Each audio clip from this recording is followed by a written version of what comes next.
Good morning. All right. So, Battle of the 50 mils. I think that's a bit of a silly title. Um, I don't think it's a battle really. It's about showing the differences between lenses and what they're good for. So hopefully you enjoyed the last video I did, which was all about the Takumar 50 mil 1.4 8 element versus 7 element, and hopefully you all took something away from that video. Maybe some of you preferred what the 7 was doing. I can understand that. And maybe some of you preferred what the 8 was doing, and I can understand that also. So I really like Facebook for some groups. I can't remember if it's a Pentax group or a Takumar group, but somebody reached out to me when they heard I was doing some 50mm testing, and they wanted to know if I wanted to do any 50mm Pentax K and A 1.2 lens tests. And of course, I was definitely up for that. So a lovely guy by the name of Mark sent me a couple, not one but two 50mm 1.2s to test, and that's what we're going to look at today. We're going to see if there's any real difference between, you know, that 1.2 aperture and 1.4. Most of my tests will be done around about 1.2 to 1.4. I don't really see, you know, the point in doing too many up at 5.6 and 8. I think you're buying a 1.2 for the 1.2. But certainly we'll look at some other apertures. And just what I'm keen to see, because I love the Takumar 50mm 50mm 1.4 Takumar 8 element. I love that lens, and when shooting with it, I always think to myself, am I shooting with the best 50mm? I mean, I know there are different 50mm, different sizes. DFA 50 is a fantastic lens, but obviously heavier and bulkier. So yeah, so it always does make me think, you know, is there a better one I should be having in my tool bag rather than the 8 element? So that's what we're going to do today. So I don't know if we can see over here. This is the K. Obviously you can see that nice and clear and easy. No problems focusing on that at all. Yeah, there you go. That's the K. You can see a little white knob. And then we have the A. There you go. Mark's A is a little bit worn. It's missing its little green knob down here. Optically it works, it's fine. And then we have my 8 element, which is over here. So I don't know if you can see that. There you go.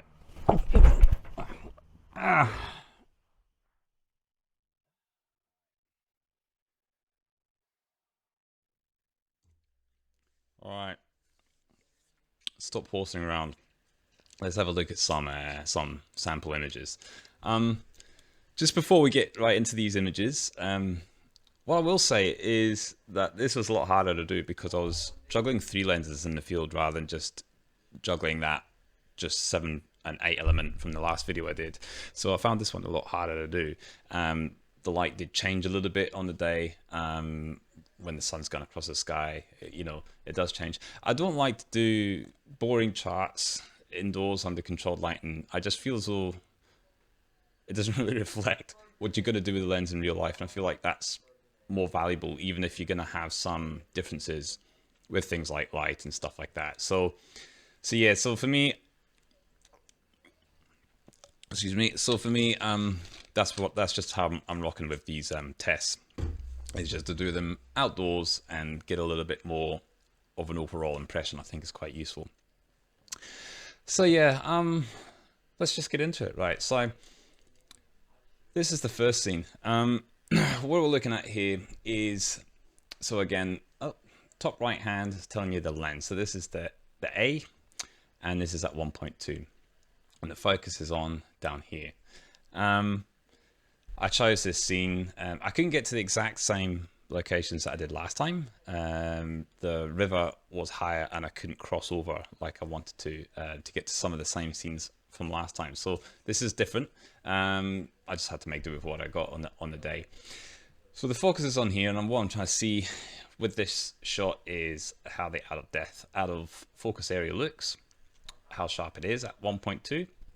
and what the edges are doing over here as well. So this is the A, This is the K. And I've also thrown in my Takumar 1.4 in with this bunch because I think it's important to kind of look at what the differences are at 1.4, 1.2. So yeah, I think that's why I've thrown it in here for comparison. Now the biggest shift I noticed straight away is the Takuma 8 element feels like it's got a wider field of view. So they're not the same. The 50 mils are definitely, the A and K are almost identical with field of view. They distort a little bit differently, but the 8 element is wider. And I think that affects quite a lot of the test results a little bit, because if it's wider, then the background bokeh could be looking a little bit more stopped. It's almost like these other 50s are acting a little bit more like a tele 50. So I don't know which one really is closer to 50 mil, whether the K and A are closer to 50 mil and the Takuma 50 is more like a 48 mil or 49 or something. I don't know. Or whether it is 50 and the other ones are more like 52 or whatever. I don't know. I'm not nerdy enough to know those answers. So let's just quickly have a look. So K, so A 1.2, that's roughly where the focus was. It's fine. K, again, no real difference. And then 8, I think you can definitely see that 8 is not nearly rendering the bokeh as much at 1.4 as the other two. I probably prefer its sharpness though. Again, these have been turned mono just to help for the ease of comparison, and I haven't done any adjustments in camera. So there is always going to be contrast differences between lenses, and you'll see more of that later on as well as we go through the test. But yeah, so definitely they're doing their thing at 1.2. Let's have a look at 1.4. So all these are at 1.4 now. A, K, and 8. And you can see that shift again in perspective with the 8. And we just saw the shot a minute ago. So let's look at the K and A. So quite a big difference in contrast there. Again, this is a little bit harder to do because with how my method of testing was, I would use the A and first on my test, and so therefore I get the EXIF information, and then I go into manual mode and put the same EXIF information in settings for the K. So there can be a bit of an exposure difference, I think, from doing that. That's, it'd be easier if it was aperture mode and I could just put them all in and just make sure that they're all underexposed by -3 EV or -7 EV or whatever, or stop. But I couldn't really do that with the K so much, so I found it a little bit harder. So you'll have to, factor that in as well. But I think the bokeh, between the K and the 8, the bokeh looks roughly about the same, not a huge difference. We're just seeing more underexposed a bit with the K. Sharpness there on the A, K, not a huge difference. And again, the 8, which we saw already. Hazier, 8 is a little bit hazier, I think, lacking contrast. On to F2, A and K, and then the 8. Same again. What's starting to be interesting is with the A, you can really start to, this is still really quite soft. With the K, it's really starting to sharpen up a lot at the edges. So the K is starting to behave quicker, I think, and it's sharpening up at the edges and keeping decent bokeh out of focus as well. And the 8 at F2, it's also sharpening up. It's hazier, but it's actually getting quite good sharpness there on the edge as well. Yeah, so there we go. That's F2. 2.5. This is the A. Still really quite soft around here on the edges. K is really starting to tighten up. And then the 8. Hazy, but again, yeah, starting to tighten up as well. Again, not seeing a huge shift of bokeh between the K and the A. Both pretty similar. Maybe the A is more out of focus. If you look down here at this rock here, the K is starting to show it a little bit more in focus. Maybe A is a little bit blurry. So maybe the A is just a little bit more crazy for out of focus area, tad, and is not tightening up around the edges. Of course, this is getting towards the edge as well now, so you expect that to look not as sharp as the K. F4. God, this is boring, isn't it? On the A is starting to behave itself now a little bit at F4. K is getting very, very well behaved at F4 on the edges there. I'm not seeing a huge difference between the bokeh, between K and A.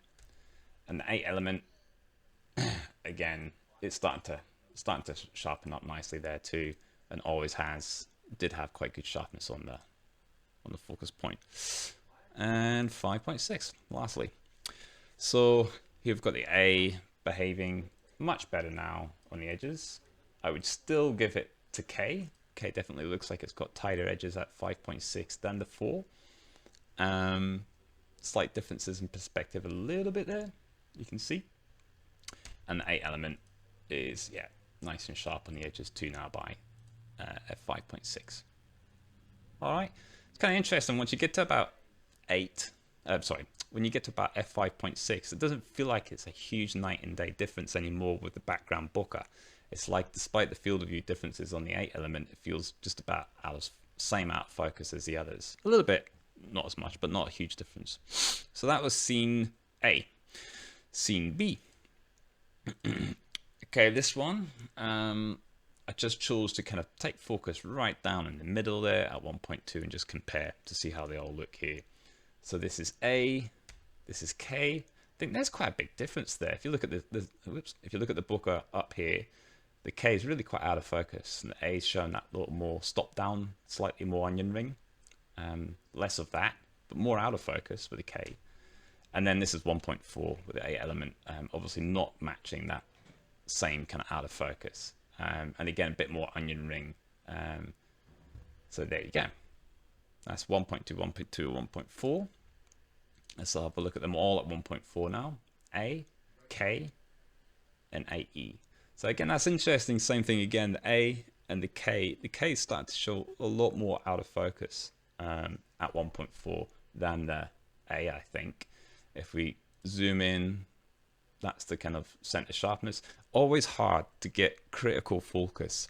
Even using tripod live view, focus peaking, it's like you're shooting through a haze. You can try stopping at f4 to try and get that kind of help the focus and then widen the aperture. But by doing that, you risk a little bit of focus shift. And focus shift is something I haven't really explored too much with these lenses at the moment. So it could be argued that my focus is a little bit more down here than straight on here. But this is A. So you can see the focus there. So it's acceptable. I've blown out the highlights, of course, because I'm an idiot. This one is K. And then this one is the 8 element. Okay, so exposure stuffed up, but don't worry about that. Let's have a look at F2. This is A, K, and again, still seeing the K more out of focus, more stopped down with the A, and then 8 element, mostly in focus the most. And this is at F2, but again, we've got that different perspective. The 8 is further back, with a wider field of view. So you would expect the bokeh not to be the same as the other two because of that focus shift. Center sharpness A, center sharpness K, and 8 element. All roughly about the same, splitting hairs, and that's at F2. 2.8. And again, big differences. So the K is starting to get more stopped down, but still quite out of focus. And 8. The A and the 8 are quite close in a way in terms of bokeh, how they're rendering roughly. There's the center sharpness. So you can see I probably did miss my focus, or it's shifting as I'm stopping down, and it's starting to come down more towards down here. But that's fine. K, about the same. And then the Takumar, all roughly about the same. 5.6. A, K, and 8. Now, I don't know if you can see this, but this is where I think the Takumar 8 is doing its weird thing again, whereby, just like last time with the 7 element, once you start stopping it down at that 5.6 or 8 or whatever, it can start to render that out of focus stuff much more out of focus than other lenses at those same apertures. So at A, if we look just up here at the tree line here, A's out of focus here, K's more out of focus, but then the 8 is kind of even more out of focus than the other ones. And remember, it's got a field of view slightly further back and wasn't shown that effect to begin with. When it was stopped down at 1.2 and 1.4, it definitely showed down more of a kind of stopped down out of focus area. But now it's getting towards the higher apertures or the lower apertures, yeah, it's kind of doing the reverse. So it's kind of interesting. So like once you start stopping down the 8, it does do a nice little party trick, I think. And you can see a lot more on that in my other video, which I'll link below. But again, yeah, so here we've got the sharpness for the 8, center sharpness for the K, and center sharpness for the A. And those are the differences between the two. Kind of, it's not like for me there's any clear winners here. I like the A. Obviously, A is easier in the field to use. The A tends to give quite a lot of out of focus, but it gives a bit more onion ringy than the other one. K is the most out of focus of them all, but it's a little bit harder to use in the field. But it sorts out its edges a little bit better as well. But then the 8 is just going bonkers here. I mean, this is so out of focus around the focus point. It's really blurry. Interesting. Let's have a look at scene number C. Okay, so this one here, nailing focus right down in the middle here.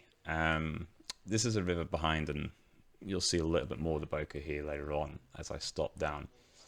I did get change in light on this shot, so you'll have to just factor that in. So this is, what I was doing when I set up is just shoot all the shots with A. So 1.2, 1.4, f2, f2.5, so on and so forth. Take the lens off, put the new lens on, get the settings all sorted for the K, and then do the same test. And by that time, weather had changed and the pattern of light is different.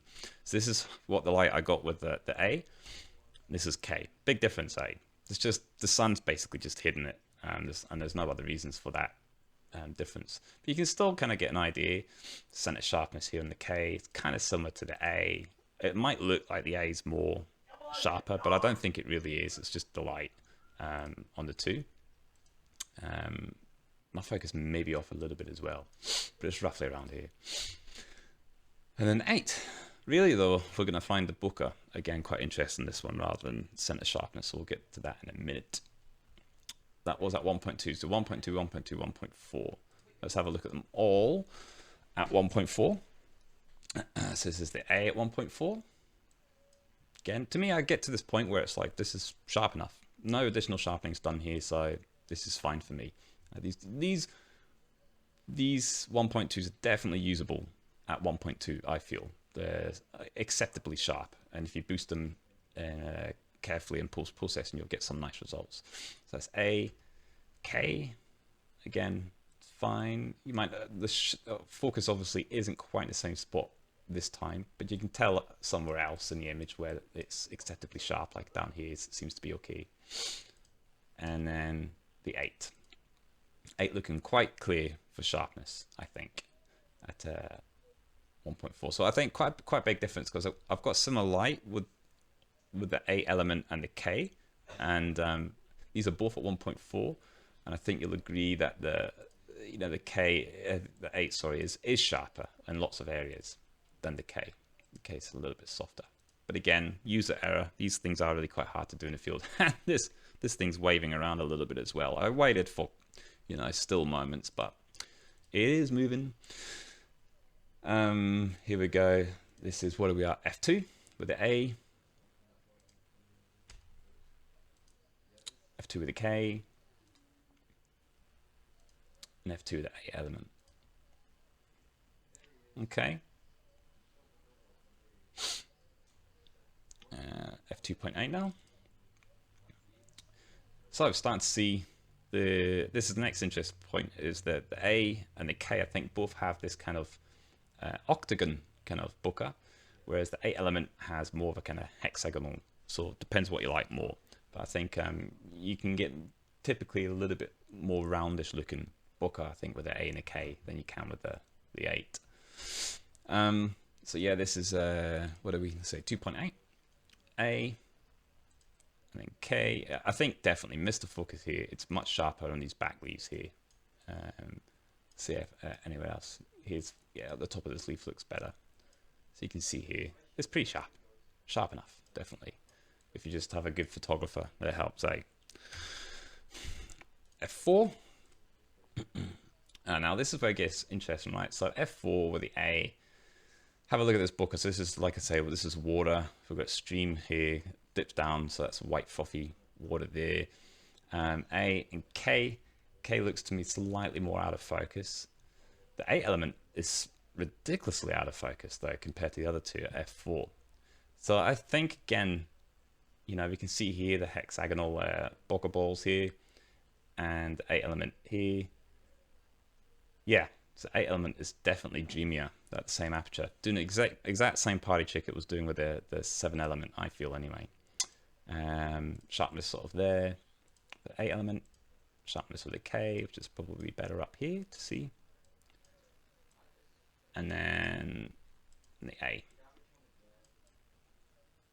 All right, and let's have a look at it. 5.6. So again, you can start to see the stream a lot more now.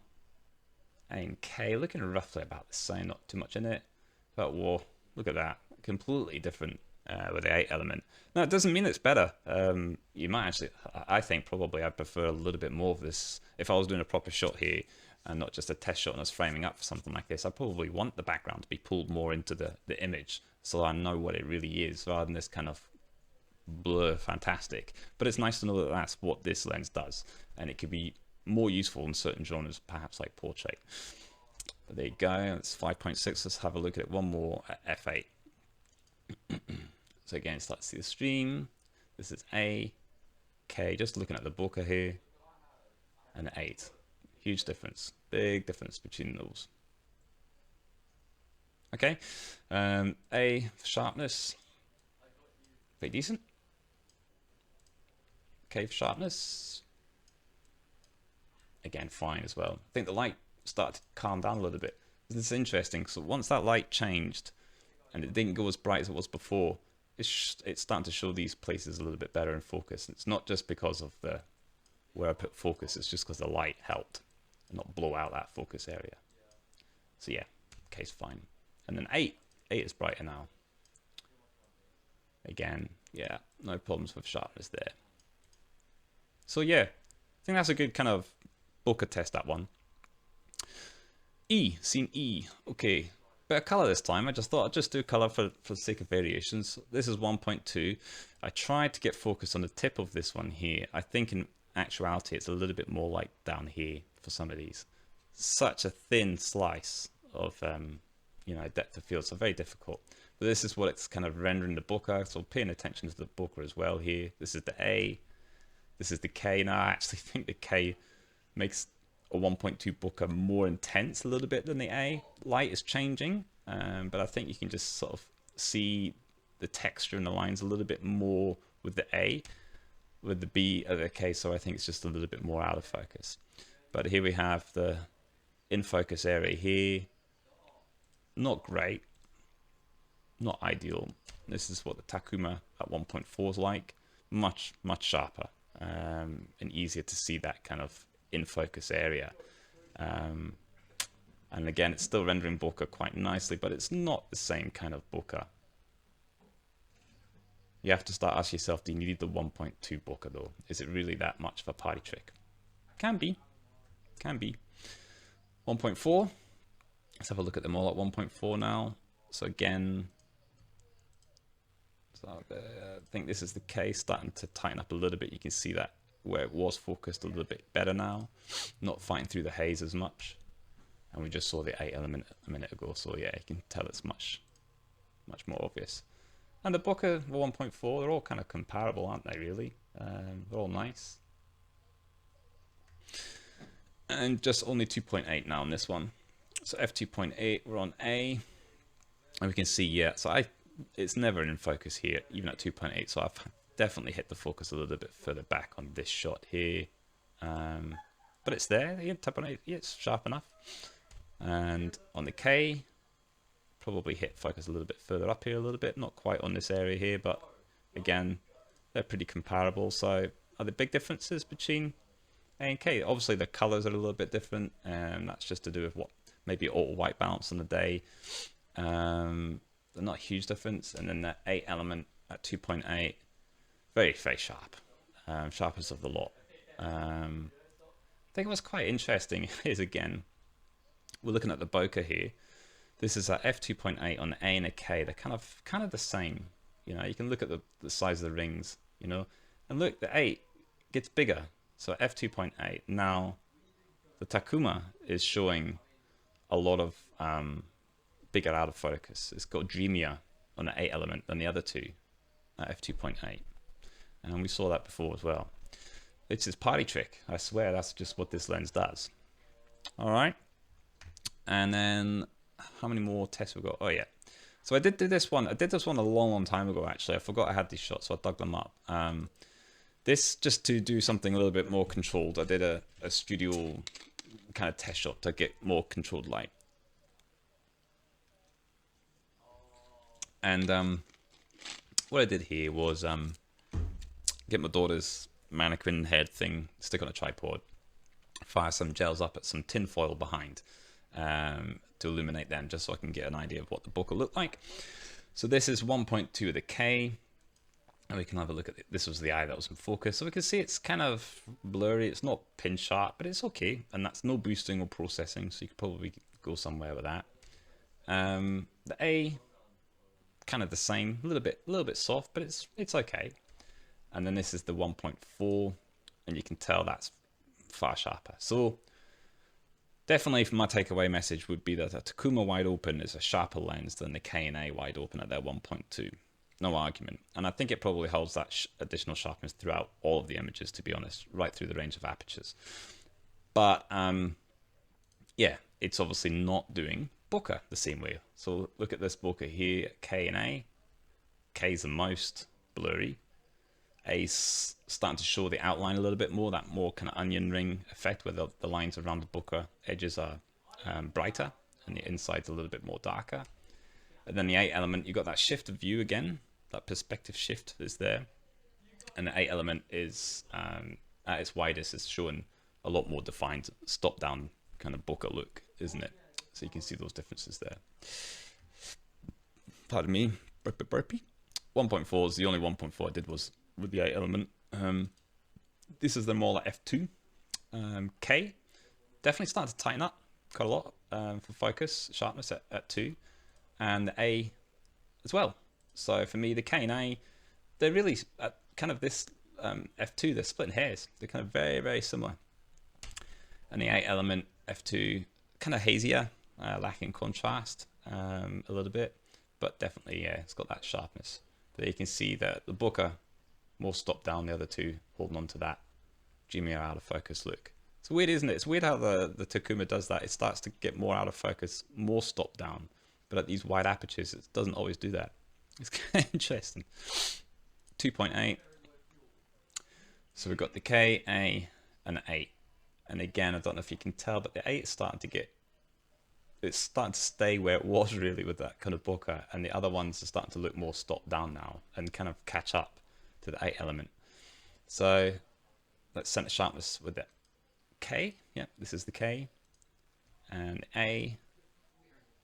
The A might look a little bit sharper actually, but could just be user error with landing focus quite right. And then the 8. 8 definitely looks nice and sharp. Okay. 5.6. So here we have the K and we have the A, and then we'll look at the 8 element, looking more out of focus in the out of focus areas. Interesting, eh? And these are looking more stopped down now.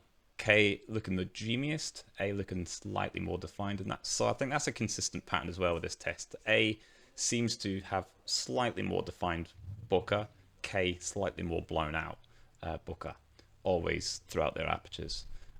Sharpness, I really think they're both roughly about the same. This is K, this is A. You might think that A is a little bit sharper, I'm not too sure. I think what we did see though is that in that test, the K definitely has edge sharpness better than the A. I think it looked like that anyway in my tests. And then the 8, there's certainly no problems with the sharpness there. Bit hazy for some reason. And so that's that one. So G's funny. I just did this last night. I just forgot I'd never done a starburst test, so I just thought, what the hell, let's get them out and do a very quick F8 on my veranda towards my LED lights. This is the 8 element. Focus was roughly here, so we can see these pretty uninspiring. Look at these webs. I need to clean up.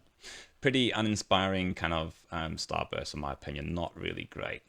Everybody has different opinions about what they like with starbursts. I think if they fan out, I don't like it. I like them more to be pinpoints. I think that looks a bit prettier. So these are nothing too great here. Yes, Don? You done? Okay, I'm almost done as well. And then what we have here is, this is the K. So the K is more points, prettier, I think, probably than the 8 element. 8 does what? 1, 2, 3, 4, 5, 6 points. And we've got more. How many is that? 1, 2, 3, 4, 5, 6, 7, 8 on the K. Whoa! Look at the A. It's going fast. Fantastic. Is it hot out there? Is it?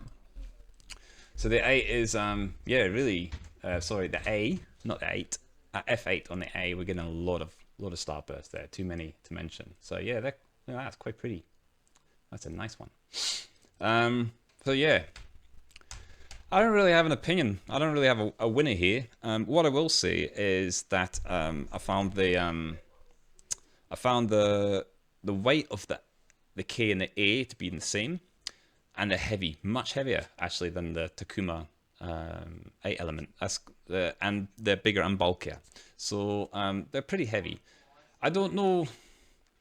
I feel as though the Takumar 1.4 is easier to obtain critical focus with. At 1.2, it's getting towards a kind of lens baby experience of trying to focus through haze and softness. It's really hard. I can't help but feeling that 1.2s are so difficult on manual focus that they're maybe not worth it. I'll throw some samples up here as I'm talking, or maybe I've done it already in post-production. But I think that on modern mirrorless cameras, f1, f1.2 lenses, they must be a lot of fun. If you've got stuff like face detection and eye detection, it should be a lot of fun to use because you'll be able to get that focus exactly where you want. I just think on manual focus, even with focus peaking and all these other different aids, I should have mentioned that I've actually swapped out my stock focus screen on my Pentax K1, which is what I performed these tests with. I swapped my focus screen out and used a Canon Mat S type, which I feel gives a lot more better focus feedback. But for a lot of these tests, I was tripoded live view, and it's still hard. It's still really hard to get that critical focus. So I don't know if it's if the 1.2s are really the lens to go for. I should have mentioned in the previous video as well that I felt the 7 element Takumar 50 is possibly the easiest of all of the 50mm I've used so far to obtain critical focus at 1.4. It still feels like there's a little bit of a haze with the 8 element. The haze seems not as apparent with the 7, and it's easier to nail. The 51.2s are just very difficult, hazy and very, very thin, and yeah. So that would just be what I would say. But I think with tasteful editing, a nice still subject like a cat, you can get some nice, really pretty shots. And I do think that depth of field does look quite different at 1.2 than 1.4. I don't know if it's worth the money. But I think they're all great lenses, all for different intents and purposes. It's up to you which ones you like the most. I hope this has been useful. It's been a video I've been wanting to do, dragging my feet a couple of weeks to do this one, but I hope you find that useful, and I'll sign off now because I'm just rambling. I've got nothing else to say. Leave a comment in below if you've got any questions. Hit like, subscribe, let me know if you'd like to see some other tests. I really should get these lenses back to their owners. Thank you so much again, Mark and Gary, for your generosity. All right, thanks very much. Bye-bye. Yes, you can have noodles.